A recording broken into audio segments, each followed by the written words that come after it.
Hello, this is Mrs. Liu. Let us look at this chemistry question. A simple cell was set up to light up a bulb as shown in the diagram. What should X, Y, and Z be for the bulb to light up the brightest? Okay, so here we have salt solution and sugar solution. We know that sugar solution cannot conduct electricity because sugar contains molecules, so they cannot conduct electricity. So we can eliminate these two, right?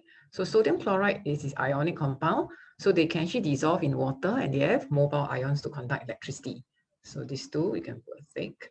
Okay, so we just look at A and C. The further they are in the reactivity series, the greater the potential difference. So the greater the voltage, the brighter the bulb will light up. So you compare the reactivity series.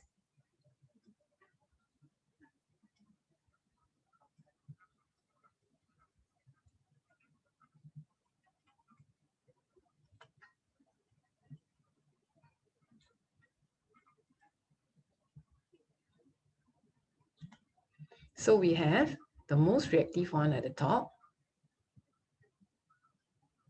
and we have the least reactive metal at the bottom.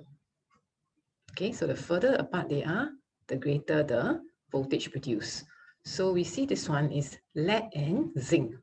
So lead and zinc, this is the difference. Okay, and this one is silver and zinc. Okay, let's use another color.